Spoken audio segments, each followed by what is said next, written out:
Hello guys and welcome to Yvonne Magaya Show. I want to say thank you so much for everybody who has subscribed.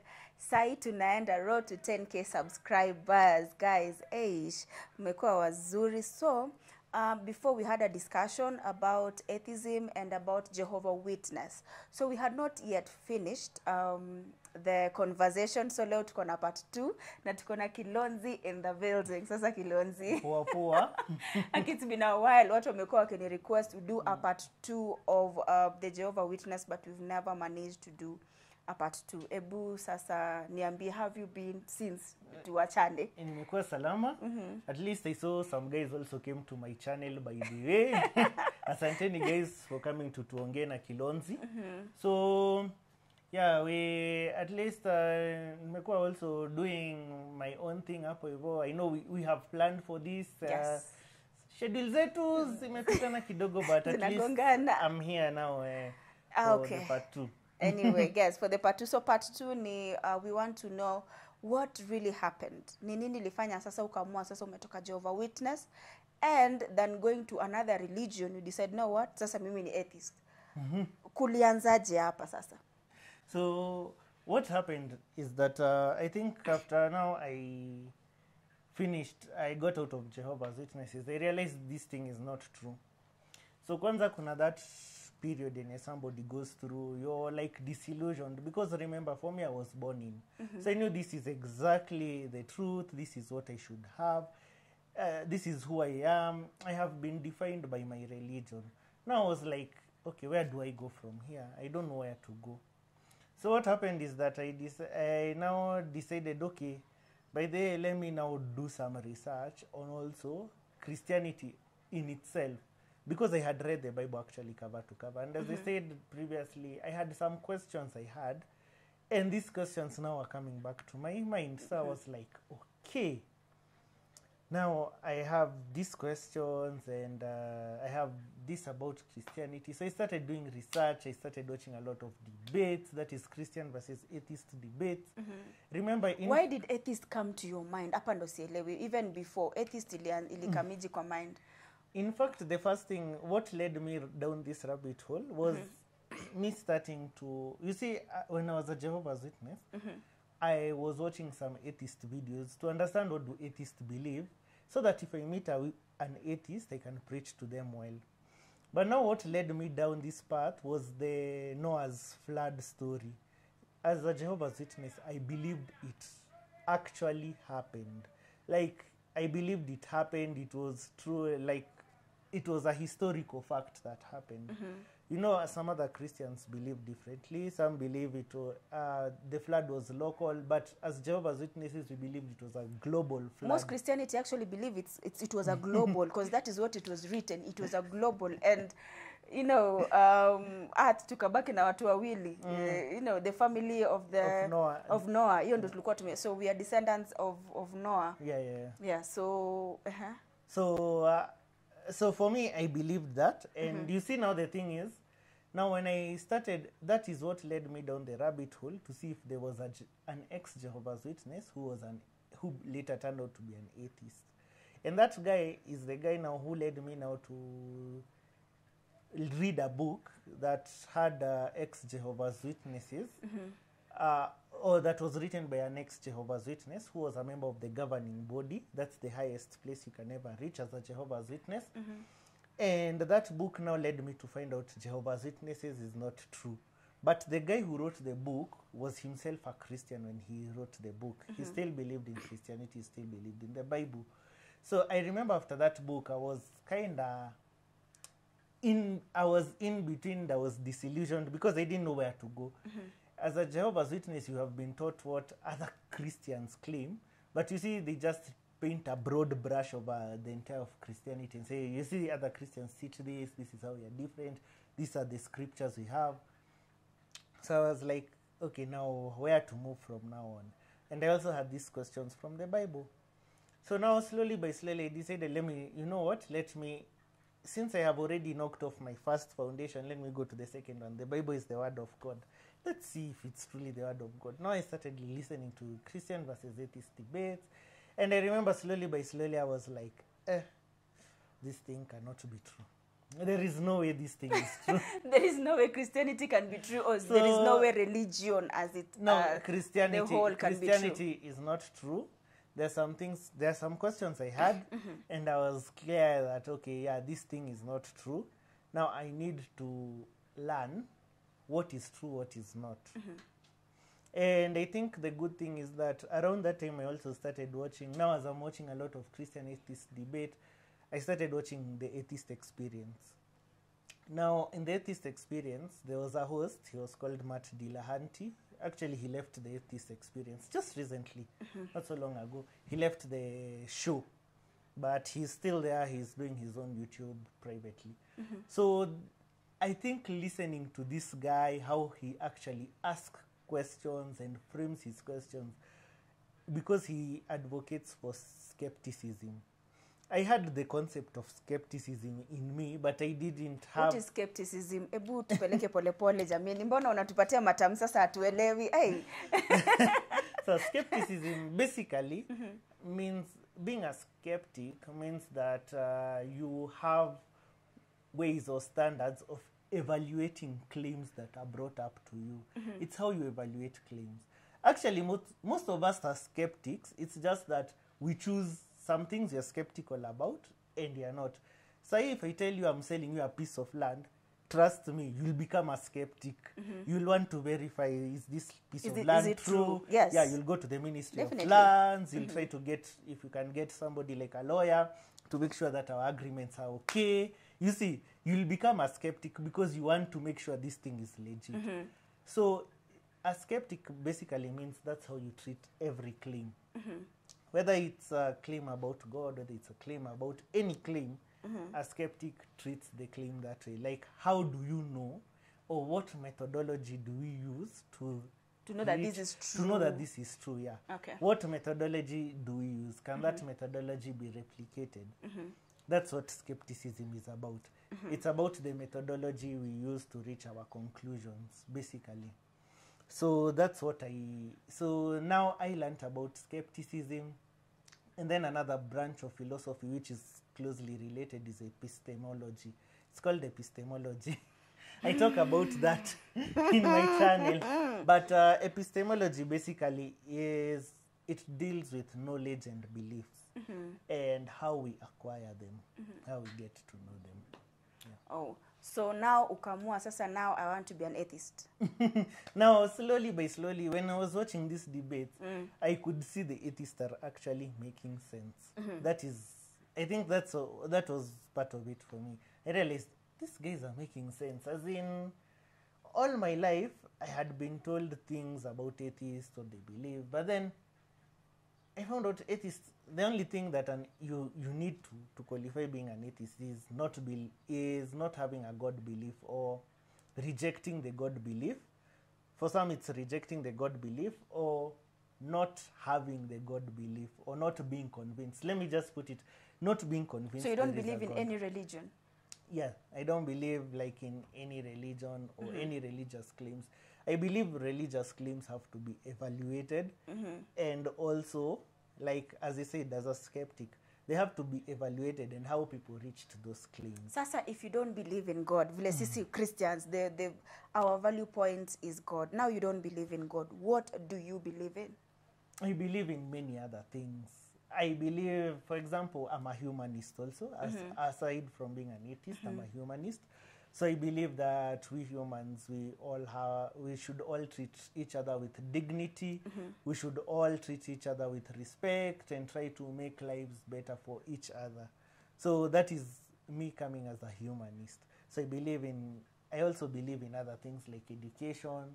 I believe in things like, let's say, the scientific method. You don't believe in a supernatural being, okay, let us not call him God. Do you believe there is a supernatural being? Okay. How do you explain your existence then? I do not believe in any supernatural being. As I said, I think the best thing, first let me define like types of atheism and what atheism is. You see, people think that an atheist is a person who automatically says there is no God. But that's not what an atheist is. There are atheists who say they are not convinced there is a God or gods. I don't know why we throw out other gods, by the way, when having these discussions. There are people Tunarudi who hapo kwa believe gods. in Tunarudi gods. hapo kwa gods. So- We are coming back there. So there are people who don't believe there is God, there is a God or gods. So that's what an atheist is. Like for me, I am personally in that category where I am not convinced there are gods, but I do not actively say there is no God, because that is also another. When you make a claim like there is no God, you also inherit a burden of proof that you have to prove, and I don't think it's possible to prove there is no God. So that's why I'm saying I am not convinced. So I am there where I am not convinced. So my position is, you claim there is a God, show me the evidence. So personally, I do not believe in any supernatural being or anything, simply because no one has yet presented me with the evidence. But unajua now, God is believed. Ni kama there's love. I cannot prove to you there's love. It's not something tangible. God is spiritual. So si mtu naweza ona na macho, si ndio? So how will I come to prove to you there is God? What proof do you need? No, that's a good thing.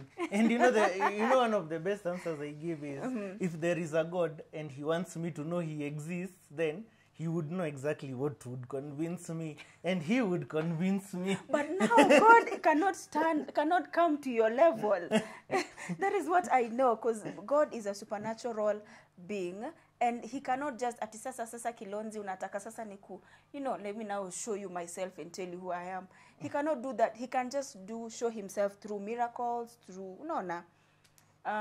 through other things, through testimonies. So that is how for us Christians, that is how we see God. We see God through testimony and through, miracles that are happening, and through things that we cannot explain. Now, okay, we'll come back on the things you cannot explain. But for me, I feel like we can explain. The thing is, if God really wanted us to know him, he could have done better. For example, if you want to communicate to your child, you do not communicate in ambiguous ways. You exactly tell him or her, you see as the parent, do this and this and this, do not do this and this and this, don't touch the stove, you'll get burnt, don't play with the gas. Right? That's why we have 10 commandments. Like I'm saying, you see, that's how you talk to your child in a way that they understand and at their level. You see, you can't start explaining to your child calculus and everything. No, you cannot. You come down to their level and explain to it at their level.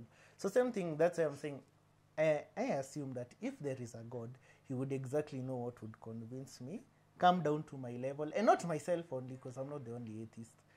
Come down to everyone else and explain to us exactly who he is, what he wants.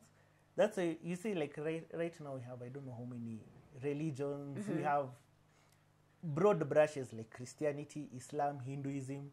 Then you enter Christianity. There are so many they're called denominations. So many denominations and sub-denominations within the denominations. So you find that That's true. there are so many, they differ, sometimes they go against each other in terms of the belief. So that's why I say, I wish if there is a God, he would know exactly how to communicate to us. But as I said, I think the original question was, do I have a belief in the supernatural? For now, I am not convinced. Sawa, you're not convinced. Sasa morality yako inatoka wapi? Because us, mostly our morality inatoka kwa the Bible, the 10 commandments. How do you get your morality? How do you know, by that, this is wrong, this is the way, this is not the way? What gives you that? So when it comes to morality, I think it's a hot topic, and I also touch on it on my channel and try to show you guys how we come to it. But the basic thing is that, as I said, most atheists also happen to be humanists, because humanism tries to reach to morality without us having a God or it coming from some supernatural entity. as a humanist, we believe that, or as humanists, we believe that we ourselves as humans can find the best possible solutions to answers that concern morality, or where we get our morality from and what we should do with morality. So for an example, where we get let me show you, let me use an example of how we get to morality as humanists. We can collect data on what is the best. Excuse me. We can collect data on what is the best way for us to reach a certain conclusion on whether this is moral or whether this is not moral. So first we start by defining our objective, or what we want to get to. And most humanists define this thing as well-being. Well-being in terms of, I want my well-being, you want your well-being. Mostly everyone, I think we can nearly agree that most of us want our well-being. Or some define that thing as minimizing suffering. So the thing is, minimizing suffering or maximizing well-being, that is an objective that we have. So I know many people try to say, you see, your morality is not objective, it's subjective. And I agree. The subjectivity of it is us using the well-being as a factor. There is nothing in the universe that dictates that we have to use well-being as the grounding for our morality. Nothing dictates that. So that I concede, yeah, it's subjective. To which I'll also say every morality is subjective. But that's a story for another day. So now once we have well-being, we can assess actions as to whether they are leading to well-being of people, a majority of people, or not. Because you see, when we're talking about well-being, it should be the well-being of everyone. That's true. I know this sounds more like utilitarianism, but I don't like to say that I subscribe to one kind of philosophy, because utilitarianism also has its own issues. There's contractualism. I think it's a blend of all. So what happens is that we want the best for each other. Now, if I come, let's say, steal your specs, maybe you want to be able to see. That will not increase your well-being, right? That's true. So we can say that action is immoral because I am actually decreasing your well-being, or I am increasing your suffering. Now, on the other hand, there may be something that we can do. Let's say we decide, let's go give money to charity and go buy some kids a few things, a few clothes, those that don't have. You can see that action is actually increasing the well-being of the kids. So what we can actually say we are doing is we are increasing the well-being or minimizing their suffering. Well, that action then becomes moral. And there are some actions that are neither moral nor immoral. Sasa your guidelines, hapo ndo mnatoa pia your guidelines, ama where do you get your guidelines? Okay, let me ask another question. Tuseme kama lying. So how do you consider lying? How do you classify it? Now, for me, you see, for me and for other humanists, we would say that, you see, and this is where, you see, for us, we can also have these debates as to whether something is moral or not. And you'll find that people have different takes. Some, like, if you follow ethics by a guy called Immanuel Kant, Kant says that that lying is wrong at all, because he has something that he calls moral absolutism, that lying is wrong no matter what you do. But I strongly differ with that. I say that lying, it should be measured with the outcome. As I said, what is the outcome of that lie? For example, suppose there is genocide going on, and I am hiding people from the tribe that is being targeted. And guys come and they see me, okay, I'm not from the tribe that is being targeted, but they're like, have you seen anyone from this tribe? If I tell them, no, I haven't seen them, I'm lying. Yes, you're lying. But you see, I'm protecting human lives. So in that case, I wouldn't say my lying is moral, is immoral. It would actually, to me, it would be something moral.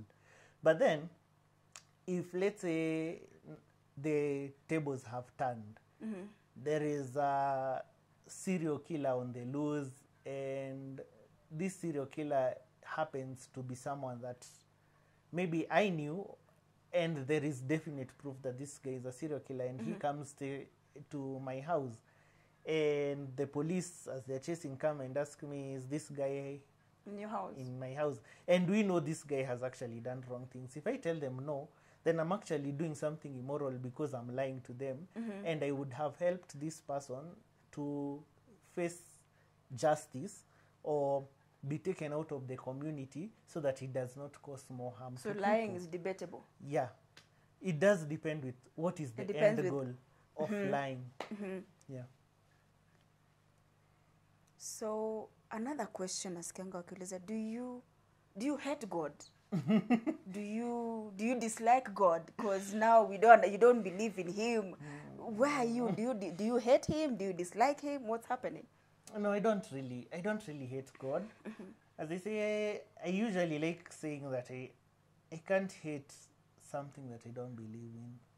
It's the same thing if I was to ask a Christian whether they hate Zeus, do they hate Thor? I know Thor is now, Thor changed from being a god to now being a superhero. But there are other Egyptians god like Ra. You don't really hate them. Or do you hate Vishnu? You don't really tend to hate these gods. And hate is a strong word. Yeah, because you don't even think they exist.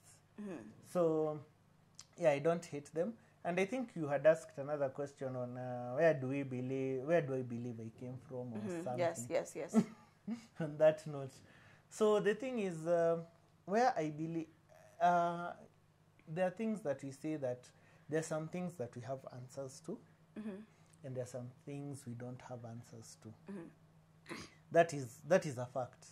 It's true. Now, one thing that we usually say, or I say as a skeptic, is that the fact that we don't have an answer to something does not automatically mean that the other explanation given becomes the automatic or the default position.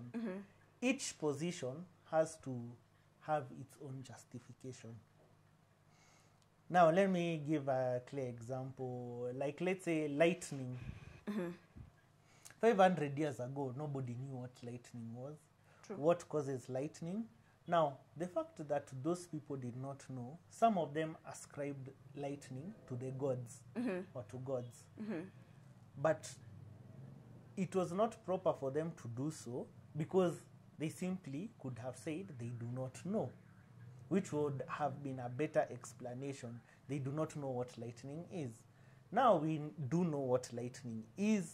We can explain it. How it comes. Yeah. We can explain so many things. To the atomic level. We can explain what causes lightning, and we know it's a natural phenomenon. We don't need any agent to intervene and cause lightning. So the same thing when people ask about, do we know where we came from? Because most of them, they do show there are gaps in our understanding, which is true. Yes. In the current understanding of how the universe started, how life started on Earth. Yeah, it can't just come from nothing. So, you see, we have gaps.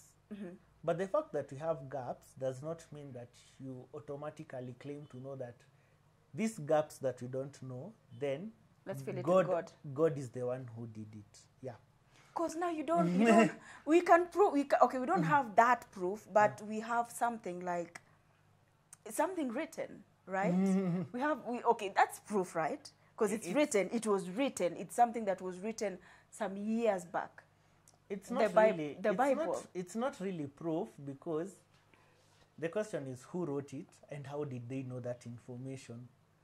Because you see, with like currently with science, somebody can explain to you how they got to that conclusion. Step by step, what logical steps you need to take and what methodology you need to take, such that you yourself can do those experiments and verify and get to the same conclusion as they did. Now the thing is, we can't just say, actually we have a term for that. It's what we call a logical fallacy. Excuse me. It's a logical fallacy called the God of the Gaps fallacy. whereby somebody says, since he can't explain X, therefore God must have done it, or God did it, or therefore God exists. Because the Bible now explains it. Now, that's why I'm saying, you see, it's a logical fallacy to assume that since you don't know, then God must have done it. The Bible has its own shortcomings, which will come to, which maybe will come to Kwanza later. tunarudi hapo kwa Noah, because umesema you don't believe in the story of Noah, so we are coming back to that. which we can come to. But you see, the thing is, when we say that since we don't know, let's say like when somebody says something like something can't come from nothing, first of all, it sounds right, but it's a statement that can't be proved in the first place. No, it can't be proved. Because we have never had a nothing. We have always existed in something. We exist in the universe, we exist within space-time. True. And you see, when somebody asks, like, what was there before the universe, it's also a question that kind of breaks down, because we know that at the beginning, what we call the beginning of the Big Bang, at that point, space and time started at the same, it started there. So we are talking before even time, or the concept of time we have, was there. So there is only so far back we can go, even with our scientific tools. And from there, all we can say is we don't know. People can speculate, but until you show the evidence for it, like if you say a God did it, then where is the evidence of the God doing it? How do we show that God did it? What methodology do we tell to say that God exactly did this? So that's one way. That's one way you can. Haya, ebu sasa hapa kwa scriptures, because nasikianga watu, most atheists wanaenda kwa scriptures, it's like, oh, in the beginning, mostly people say hapo kwa the beginning, the order of creation does not make sense. Do the order of creation make sense to you? Tuanzie tu hapa Genesis 1. No, the order. Actually, fun thing, there are two creation stories in the Bible. And this is, I think most people don't get this, but you see, the Bible itself is also a collection of books. I think, you see, like, as a Jehovah's Witness, you are told that, like, Genesis, a guy called Moses, alikaa chini, kaandika. But that's not exactly what happens. When it comes to the Bible, we have books. Like, Genesis itself is a collection of what we can call myths and legends. And they have been blended to form one story. Like, they can actually tell that this part came from, let's say, like, you can find, you see, even the name of God being used in the particular narrative tells you who initially this source was taken from. So you'll find, like, Genesis 1:1 or Genesis chapter 1 refers to God using the word Elohim, which is God generally. And you see here, God is presented as powerful.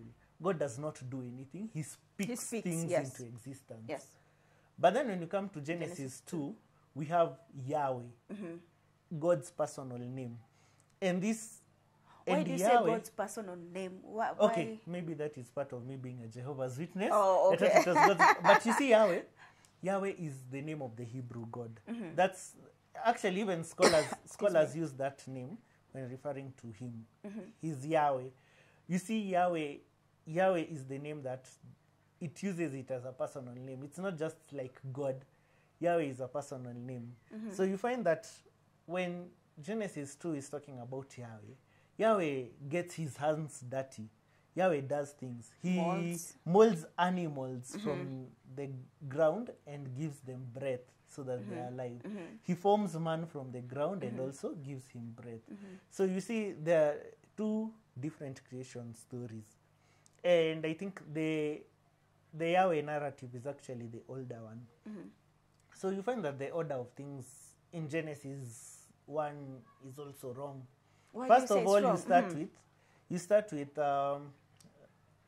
God creating the heavens and the earth, and then you're told the earth is void and formless. Then you have there is day, there is night. The first day has gone. there is no sun yet. At this point, there is no sun. Then you have the second day, God separates the waters below and the waters above. So it means there were waters when he was there. So it's like, you see, for them, what the ancient Jews actually thought was that, you see, the blue thing above were actually waters that were above, and they were held there above by pillars. So they actually believed there was another body of water above. Yeah. So that in itself also gets it wrong. So wait, sasa hapa, so you think someone was sitting and writing all this? It's like it was a myth. What is your thinking when you see, whom do you think wrote the Bible on your thinking? So we can't know exactly who wrote some. We know some books of the Bible who wrote them. Now where ukiona Genesis, ukiangalia Genesis, the order of creation, because hapo ndo tunaanzanga tunakuanga na shida sana na most atheists. From the order of creation, ukiona, do you see like, is it something supernatural, or was it somebody seated and looking around and writing? This is, when I look at it, it seems like you see, what happens is, we as humans, we find ourselves here. And we have questions: where do we come from? Where do we go to? True. And we had these folklores that were trying to explain our existence. Bear in mind, these are like Jewish folklores. We also had our own folklores, like, you know, like we have had the Gikuyu and Mombi story. You see, true. we also had our own folklores here. We have had the Maasai folklore where God brought people from the sky using, what is it called, a leather ram, and they descended down. So it's the same thing. They're also trying to explain things. Where did we come from? We had the first man, first woman, Adam and Eve, and this is what happened. And you see, in these folklores, they also try to explain other things. Like now this one tries to explain childbirth, things like that. Why is it painful? Why do men have to go toil and work? You see, like back in the day, toiling was actually in the field. So you find that they'll have to explain this. Why are there rainbows? Why does it rain? Things like that.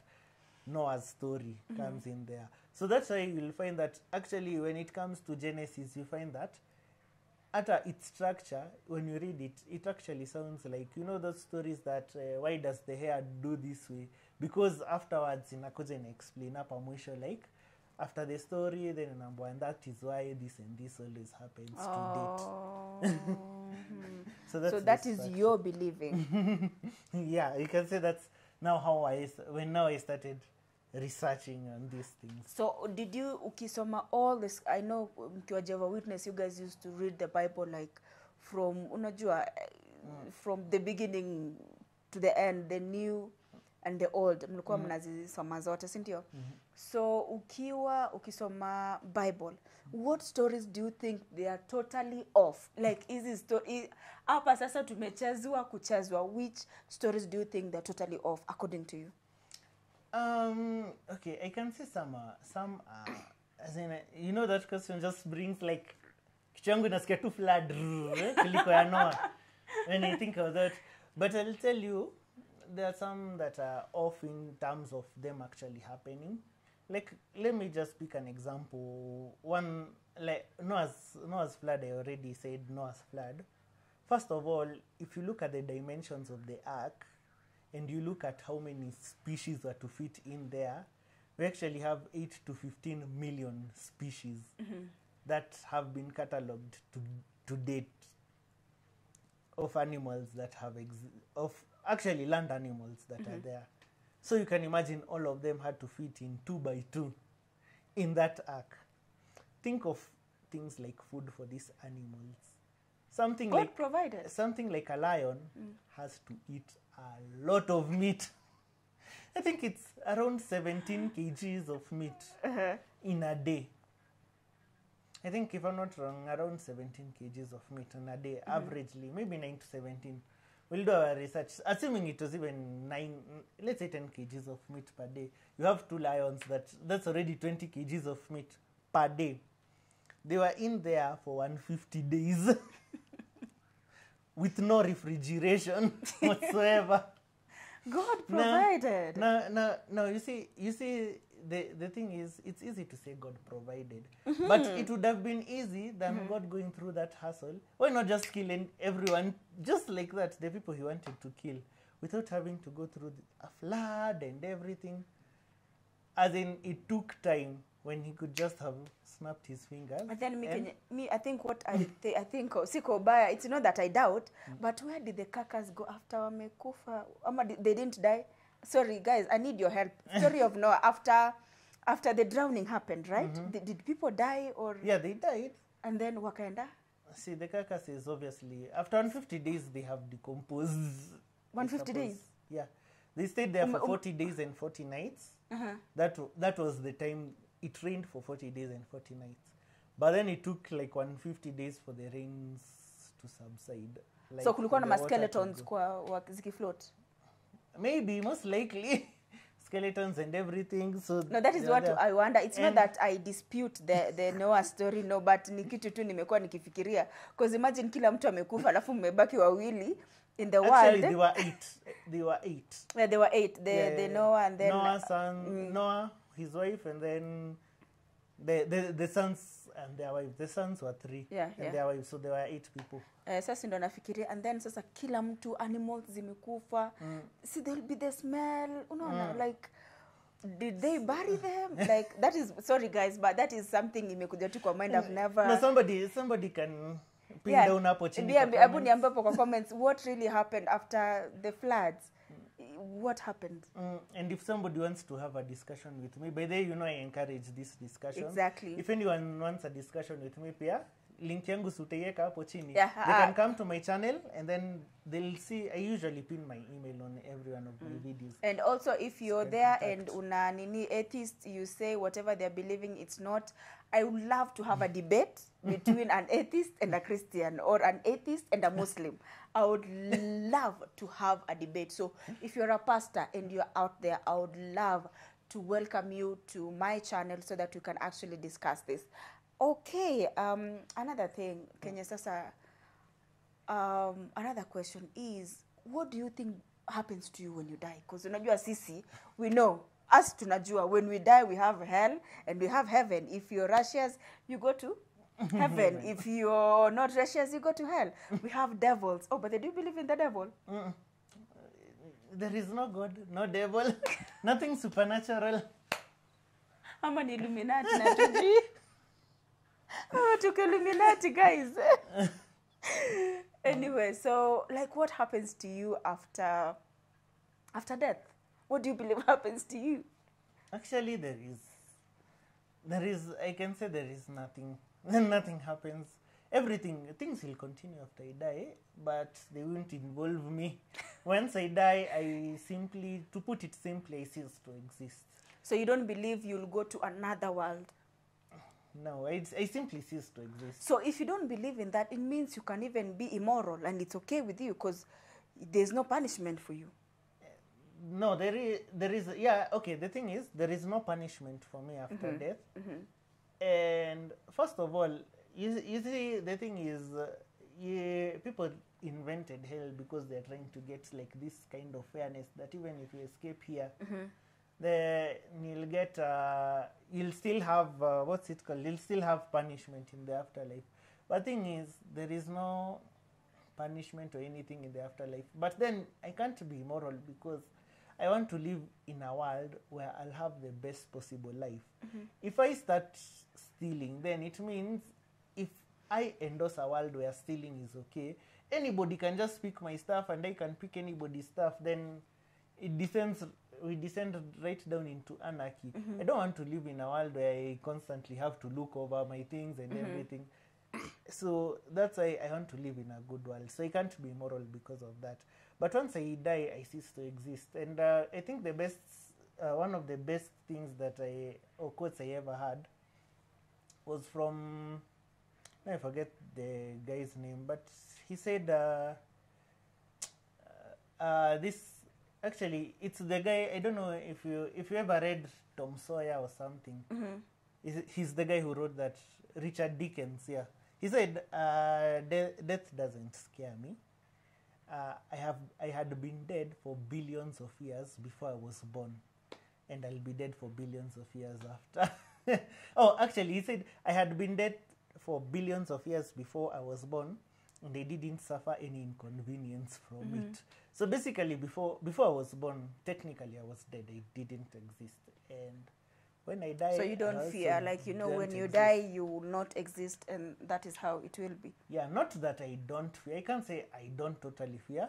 Because you see, I had been fed this that I live forever.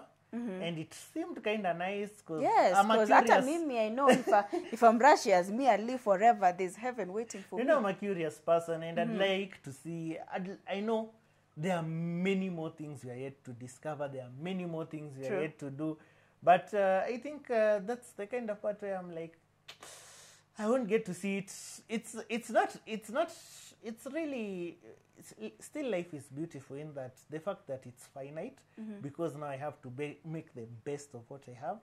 But I'm like, yeah, I would have liked to see more, but this is where we are. What do you think of the Hinduism? Because Hinduism, wanasema, if you die, you can come up, you can get reborn to maybe a cow, or that's why they actually respect cows, because when somebody dies, they can actually You can come back. You be get an animal.